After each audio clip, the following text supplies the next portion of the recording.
What if a perfectly normal day suddenly turned into something no science on Earth could explain? What if someone walked into a room, completely fine, completely aware, and within hours, something impossible began to happen inside them? Not illness, not injury, not anything doctors could name, but something else. Something that didn't follow any known rule. Because that's exactly what happened to Ruth Paine. And the most disturbing part is, even today, no one can explain it. Not completely, not convincingly, and maybe not at all. Before we go any further, I want you to do something simple. Tell me, where are you watching this from? Drop your city in the comments. Because what you're about to hear isn't just a story. It's a question. One that might stay with you long after this video ends. Because this didn't happen in some distant, ancient past. It happened in a world that looked just like ours. Structured, logical, predictable. A world where science has answers for almost everything. Almost. Ruth Paine was not someone you would expect to be at the center of something unexplainable. She wasn't reckless. She wasn't unstable. She wasn't living on the edge of anything unusual. Her life, from the outside, appeared structured, measured, understandable. The kind of life that doesn't suddenly fall apart without warning. Which is exactly why what happened next doesn't make sense. Because events like this usually leave signs. Small cracks before the collapse. Subtle warnings before something breaks. But in this case, there were none. Or at least, none that anyone recognized at the time. And that's where the story begins to shift. Not with what people saw, but with what they didn't notice. Because sometimes, the most important details are not the obvious ones. They are the ones that seem too small to matter. The ones that don't stand out. The ones that get ignored. Until it's too late. Ruth's day started like any other. Routine movements. Familiar surroundings. Nothing out of place. Nothing unusual. The kind of normal that doesn't demand attention. The kind of normal that makes everything that follows feel impossible. Because when something breaks inside chaos, it's expected. But when something breaks inside order, it creates something else entirely. Confusion. Because there's no clear reason. No visible cause. No immediate explanation. And that's exactly what happened. At some point during that day, something changed. Not suddenly. Not violently. But subtly. Almost quietly. So quietly that no one could identify the exact moment it began. Only that it had begun. And once it did, nothing followed the rules anymore. At first, it was barely noticeable. A slight shift in behavior. A pause where there shouldn't have been one. A reaction that didn't quite match the situation. Small things. The kind of things people overlook. Because they don't seem important. Because they don't seem connected. But they were. Every single one of them. And if someone had recognized that connection, if someone had stopped and asked the right question, maybe things would have been different. But they didn't. Because nothing seemed serious. Not yet. And that's the dangerous part about events like this. They don't announce themselves. They don't begin with something dramatic. They begin quietly, in ways that blend into normal life. Until suddenly, they don't. Because what started as small, almost invisible changes, began to grow. Not rapidly, not in a way that caused immediate alarm, but steadily, in a way that made it difficult to pinpoint, difficult to define, difficult to understand. And when something cannot be defined, it becomes harder to respond to. Because how do you react to something you don't understand? How do you stop something you can't even describe? That's the position everyone around Ruth found themselves in, watching, noticing, but not fully realizing. Because the human mind seeks patterns. It tries to fit everything into something familiar, something explainable. And when it can't, it delays. It hesitates. It assumes things will return to normal. But in this case, normal wasn't coming back. And that's when the shift became undeniable. Because what was once subtle became visible. What was once ignorable became impossible to ignore. Something was wrong. Not slightly, not temporarily, but fundamentally. And yet, even then, no one could explain it. Because the symptoms didn't match anything known. They didn't follow any pattern recognized by science. They didn't align with any condition doctors were trained to identify. Which meant one thing.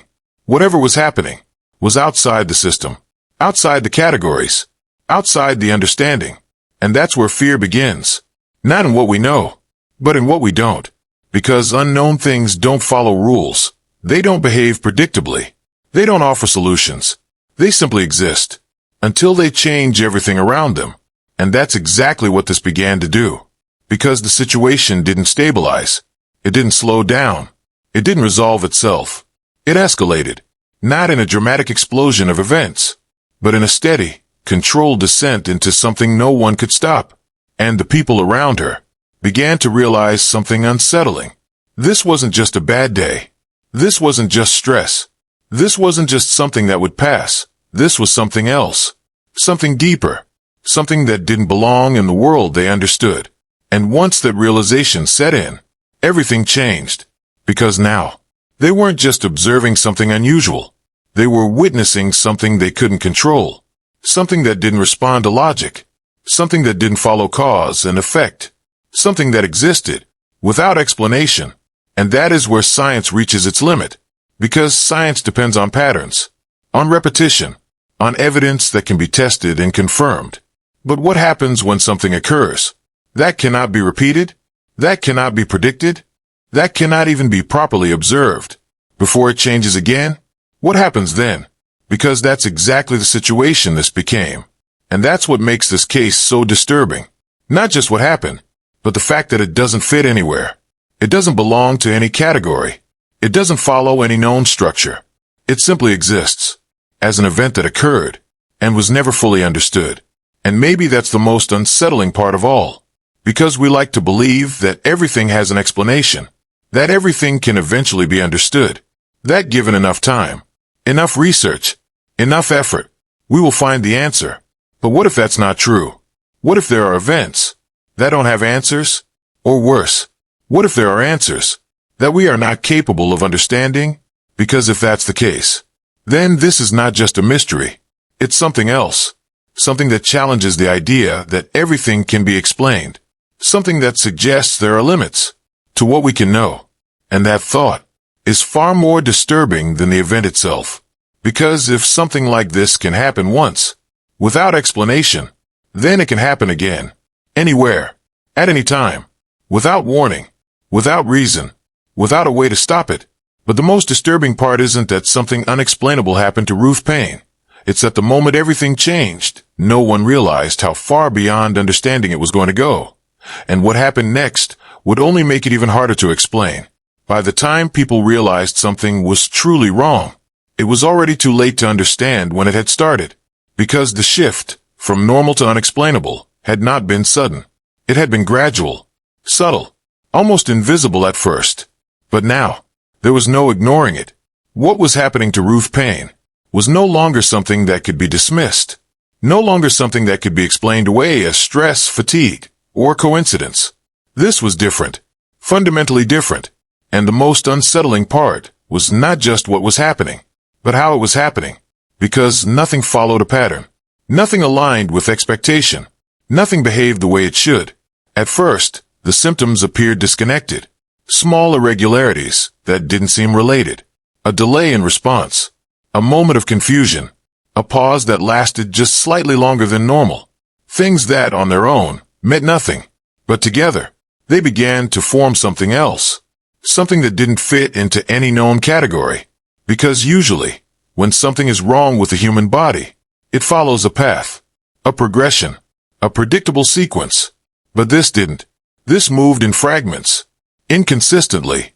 One moment stable, the next completely off, as if something was interfering. Not continuously, but intermittently. And that's what made it so difficult to recognize.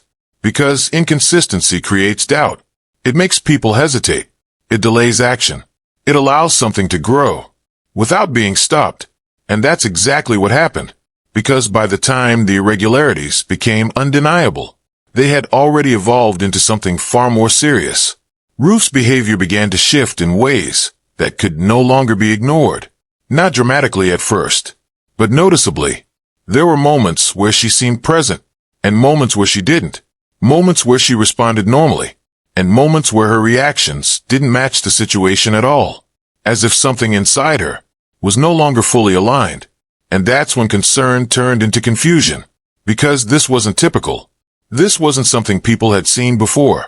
And when something unfamiliar appears, the first instinct is to explain it, to label it, to bring it back into something known. So that's what they tried to do. Medical attention was sought. Observations were made. Symptoms were recorded. But the more they looked, the less it made sense. Because nothing lined up. Nothing matched.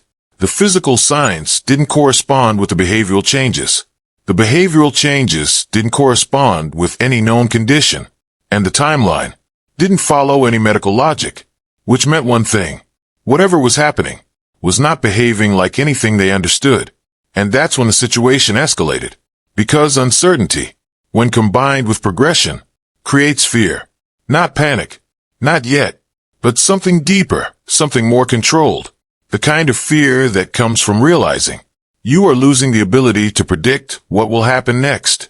And that's exactly what began to happen. Because the symptoms didn't stabilize.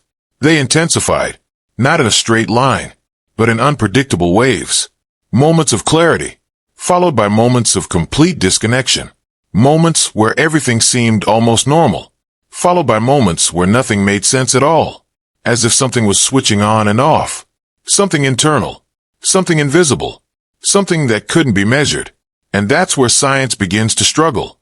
Because science depends on consistency. On repeatable results. On cause and effect. But when something behaves randomly, when it doesn't follow a clear structure, it becomes harder to analyze. Harder to define. Harder to treat. And that's exactly what this became. An event without structure. Without predictability. Without a clear cause. And without a solution. Because every attempt to understand it only led to more questions, more inconsistencies, more contradictions. And that's when the most disturbing realization began to form. This might not be something that can be explained. Not with the tools available. Not with the knowledge they had. And maybe not at all. Because even the professionals, those trained to recognize patterns, those trained to diagnose and treat, began to hesitate. Because what they were seeing did not match anything they had learned, did not resemble anything they had encountered before. And when expertise fails, when knowledge reaches its limit, what remains is uncertainty.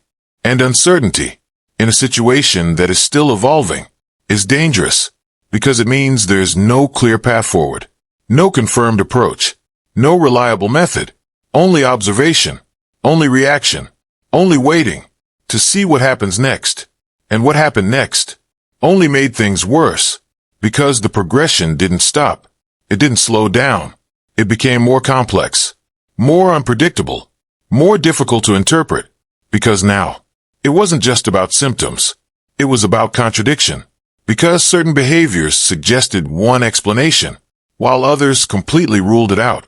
Certain signs pointed toward a known condition, while others made that condition impossible, as if multiple explanations were overlapping, without fully aligning.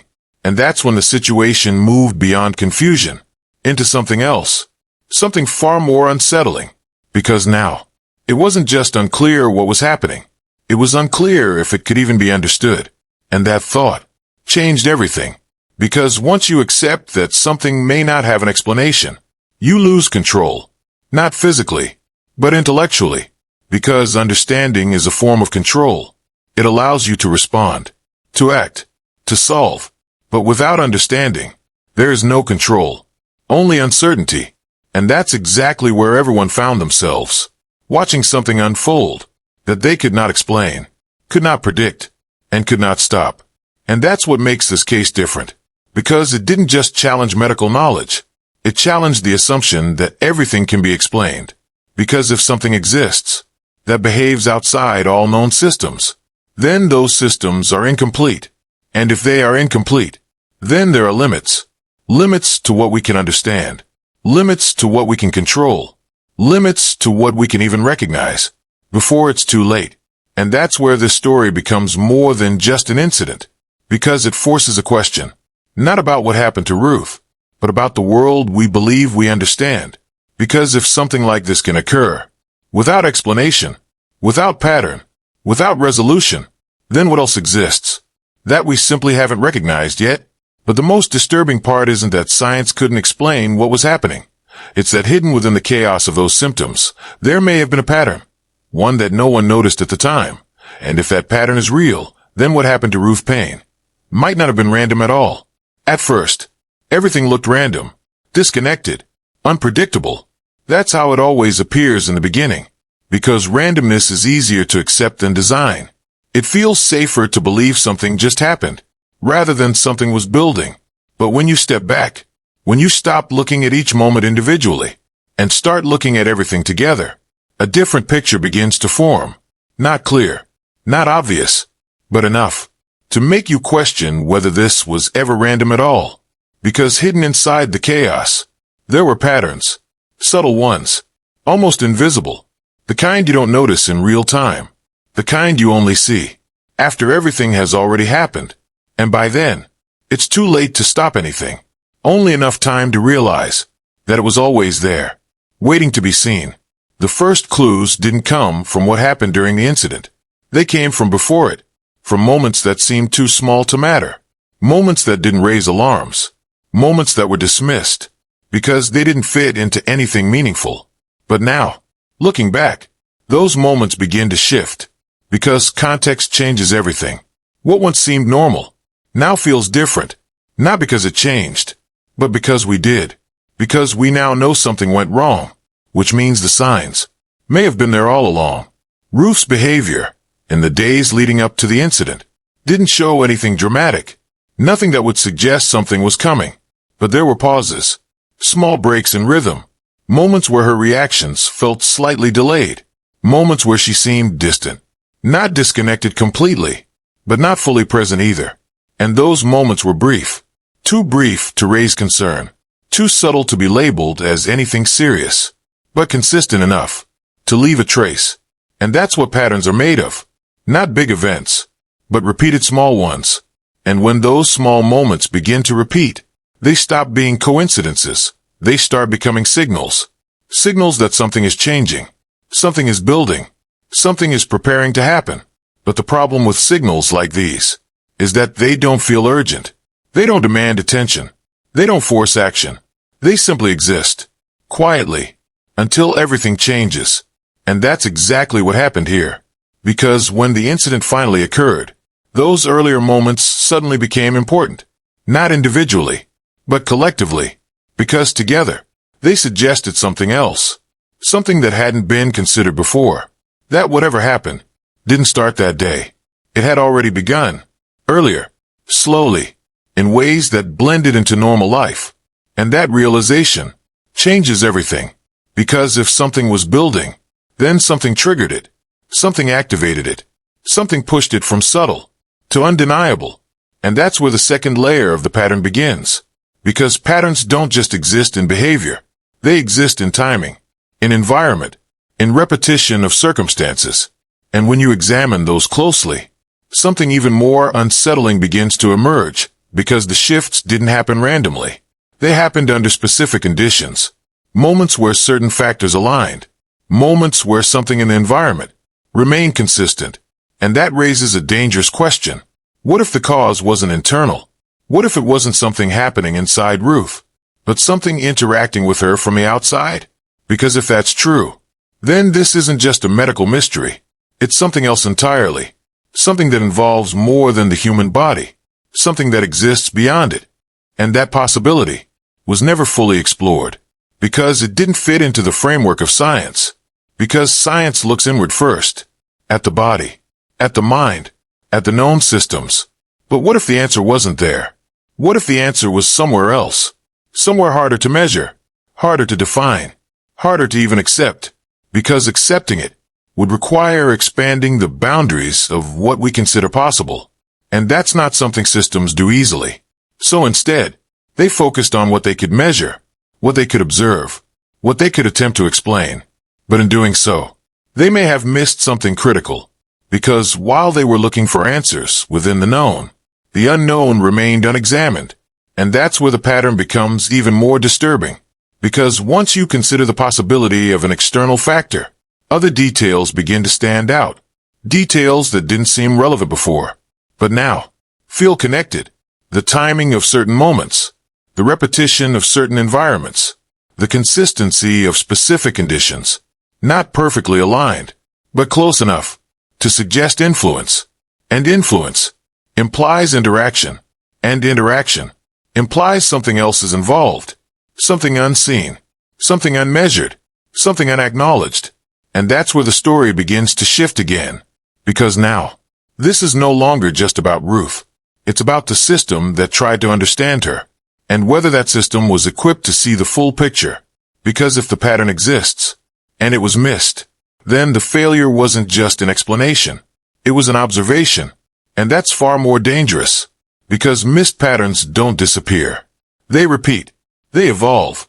They show up again. In different forms. In different places. At different times. And if no one recognizes them, they continue.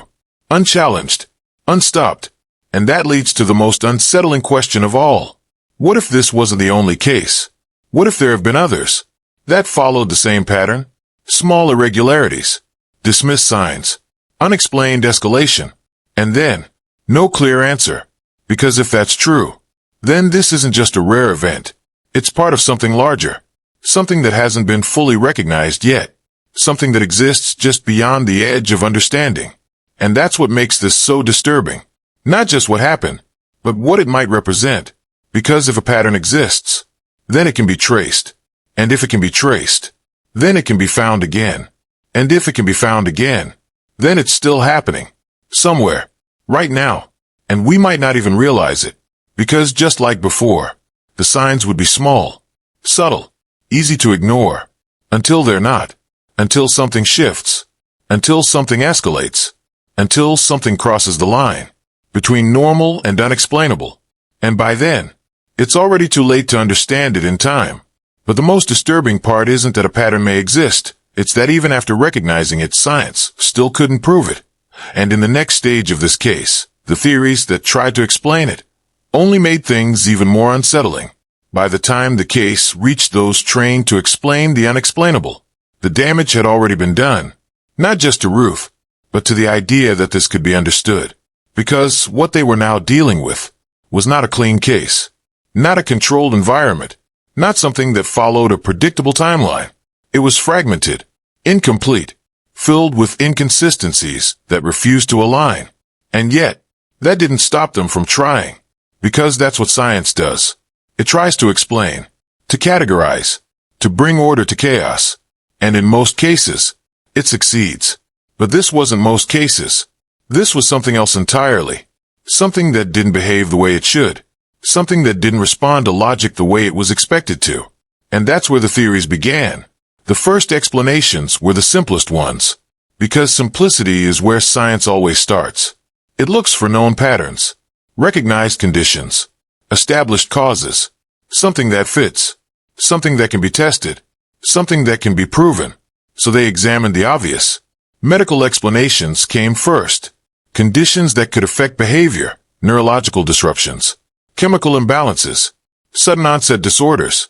All possibilities were considered. All were tested against what was observed. But none of them held. Because each explanation could account for some of what happened, but not all of it. And that's where the problem began. Because in science, an explanation that only works partially is not an explanation. It's a possibility. And possibilities are not enough when the outcome is this precise, this specific, this unrepeatable. So they move deeper, looking beyond standard conditions, exploring rare cases, unusual medical anomalies, events that had been recorded only once or twice before. But even there, nothing matched. Because even the rarest conditions still follow patterns, still show consistency, still leave behind recognizable traces. And this didn't. It refused to fit, which meant one thing. The answer was not in what they already knew. So they expanded the scope, considered psychological explanations. The mind can do things the body cannot explain. It can create responses that feel physical. It can alter perception. It can distort reality. So they examined that possibility. Could this have been psychological? Could the mind itself have created the conditions observed? But again, the explanation failed, because the behaviors did not follow known psychological patterns. They didn't align with trauma responses. They didn't match stress-induced conditions. They didn't behave like hallucinations or dissociation. There were elements of each, but never enough to confirm any one of them. And that's when the situation became more complex. Because now, they weren't just lacking an explanation. They were running out of categories. Everything that should have explained it didn't, and everything that came close fell apart under closer examination, which meant the problem wasn't just the event itself. It was the framework being used to understand it, because the framework assumes something important, that all events can be explained using existing knowledge, that everything fits somewhere, that everything belongs to a category. But what if that assumption is wrong? What if something occurs that doesn't belong anywhere? What if something exists outside the boundaries of current understanding? And that's when the theories began to shift. Because when known explanations fail, the mind begins to explore the unknown, carefully, cautiously, reluctantly, because stepping outside known science means entering uncertainty. And uncertainty is not something science is comfortable with. But in this case, it had no choice. So alternative ideas began to emerge, not widely accepted, not officially confirmed, but discussed quietly, behind closed doors, because they raised uncomfortable questions. Questions that challenged the limits of what science could explain. Questions that suggested something more was involved. Something not fully understood. Something not easily measured. Because when something behaves inconsistently, when it appears to respond to conditions not yet defined, it suggests interaction. And interaction implies influence. And influence implies something else is present. Not visible. Not measurable. But active. And that idea was difficult to accept, because it doesn't fit into traditional science. It doesn't follow established rules. It doesn't provide clear evidence. Only patterns. Only suggestions. Only possibilities. But those possibilities could not be ignored, because they explained what nothing else could. Not perfectly, but more completely than anything else. And that created a problem, because accepting those explanations would require changing the framework, expanding it, admitting that there are gaps, that there are things we don't fully understand, that there are limits to what science can currently explain. And that's not something systems do easily.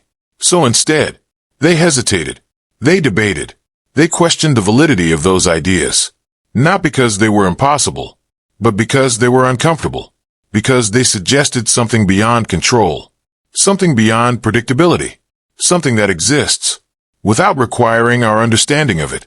And that's where the deeper layer of this case begins. Because it's not just about the failure to explain. It's about what that failure reveals. Because when every known explanation fails, it doesn't just leave a gap. It points to something else. Something that exists outside the system. Something that the system was not designed to detect. And that possibility is far more unsettling than any single explanation. Because it means that what happened to Ruth may not have been a malfunction, not a breakdown, not a random event, but something else, something that interacted, something that influenced, something that triggered a response, that science could observe, but not fully understand. And if that's true, then this case is not isolated. It's a signal, a glimpse into something larger, something that operates just beyond the edge of comprehension, something that occasionally intersects with reality in ways we are not prepared to recognize. And that's what makes this so disturbing. Because if something like this exists, then it doesn't need to be understood to have an effect. It doesn't need to be proven to be real. It simply needs to occur. And once it does, the consequences are undeniable, even if the explanation is not. But the most disturbing part isn't that science failed to explain what happened. It's that even after all the theories, all the analysis, and all the attempts to understand it, the final truth of Ruth Paine's case may not be something we're capable of accepting. And what that truth suggests could change everything we think we know about reality itself. In the end, there was no conclusion, no final diagnosis, no confirmed explanation, no single moment where everything suddenly made sense. Only fragments. Observations, theories that almost worked, but never completely, and a silence that grew louder with time. Because what happened to Ruth Paine did not end with understanding. It ended with uncertainty, and that uncertainty is what makes this case different. Because most mysteries eventually resolve. Most questions eventually find answers. Even if it takes years. Even if it takes decades. But this one never did.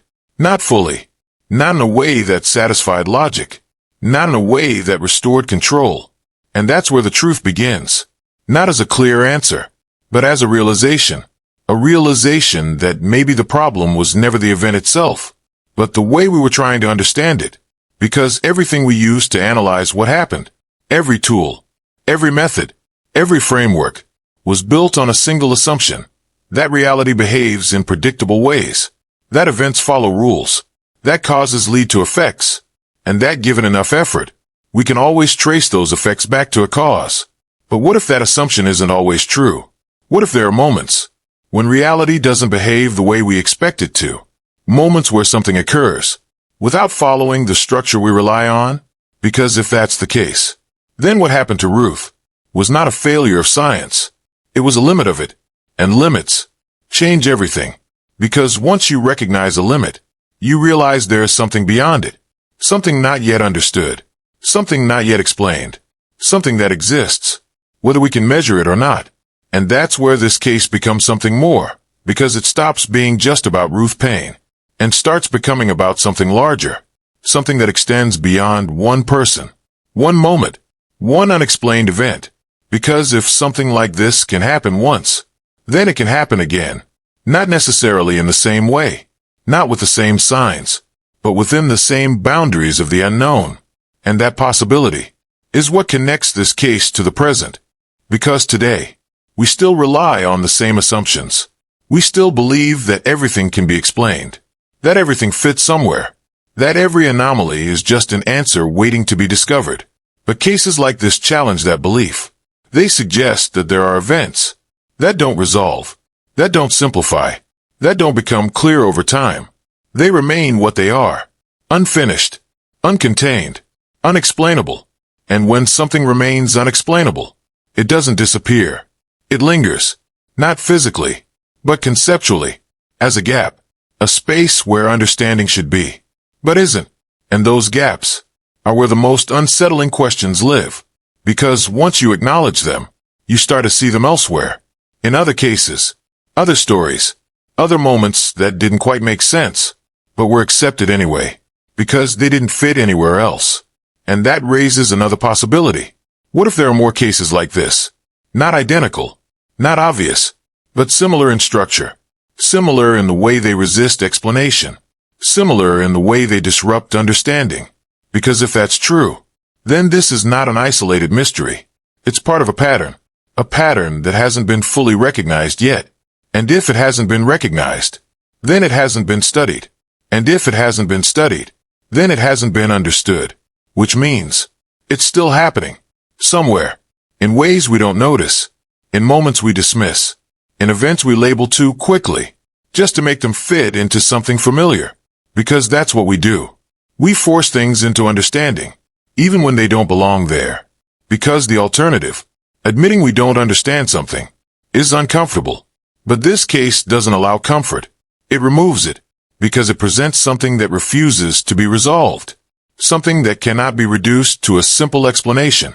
Something that exists, without fitting into the system designed to explain it. And that's where the final truth lies. Not in what happened, but in what it represents. Because what happened to Ruth Paine may never be fully understood.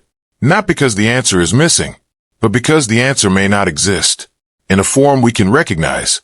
And that possibility changes the way we see everything, because it suggests that reality is not fully mapped, not fully defined, not fully understood. There are edges, boundaries, places where the known ends, and something else begins.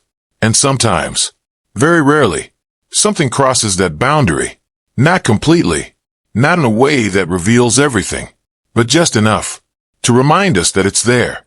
And that's what this case feels like. A moment where something crossed over, where something interacted, where something occurred. That doesn't belong to the system we use to explain the world. And once it happened, it left behind evidence, not of itself, but of its effect, an event, a disruption, a question. And that question is still unanswered, Because no matter how many theories are created, no matter how much time passes, no matter how much we try to understand it, there's always something missing, something that prevents the explanation from being complete. And that missing piece may never be found, because it may not exist within our reach, within our understanding, within our ability to define it. And that is the most unsettling part of all. Not that something unknown exists, but that it can affect reality without needing to be understood. And that brings us back to the beginning, to that normal day, that ordinary moment, that place where nothing seemed out of place, until it was. Because if something like this can happen once, without warning, without reason, without explanation, then the real question is not what happened to Ruth Paine. The real question is, how many times has something like this already happened, without anyone realizing it? Because the tragedy of Ruth Paine isn't just that science couldn't explain what happened to her. It's that whatever caused it didn't need to be understood to leave its mark. And if something like that exists, then the boundary between what we know and what we don't may be far thinner than we ever imagined. In the end, there was no answer, not a final report that closed the case, not a discovery that explained everything, not even a single moment where the confusion turned into clarity. Only silence, a silence that grew heavier with time. Because what happened to Ruth Paine didn't just challenge understanding, it exposed its limits. And that's what makes this story different. Because most mysteries are temporary. They exist until someone looks deep enough, until someone connects the right pieces, until the unknown becomes known. But this never reached that point. No matter how many people examined it, no matter how many theories were proposed, no matter how much time passed, something always remained missing, something that prevented the story from ever becoming complete. And that absence is where the real truth begins.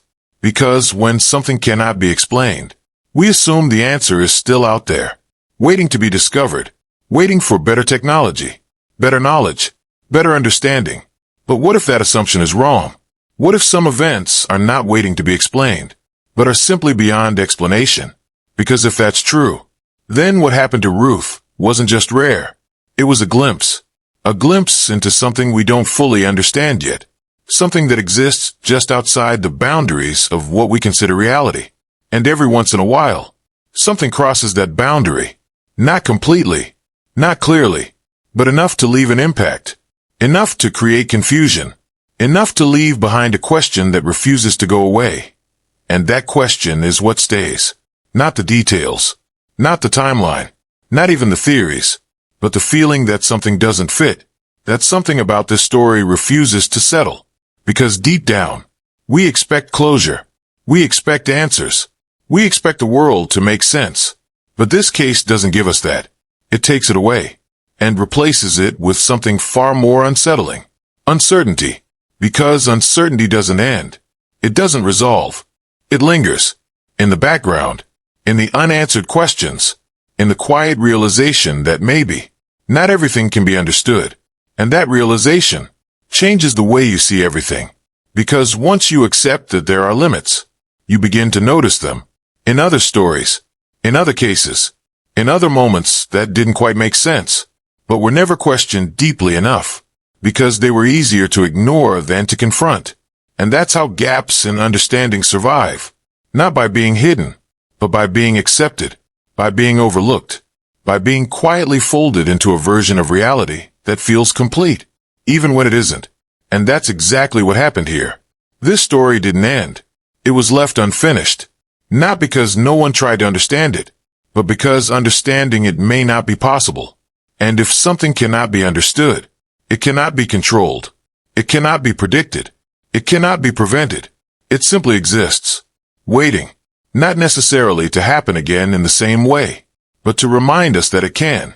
Because if something like this can occur once, without warning, without pattern, without explanation, then it doesn't belong to the past.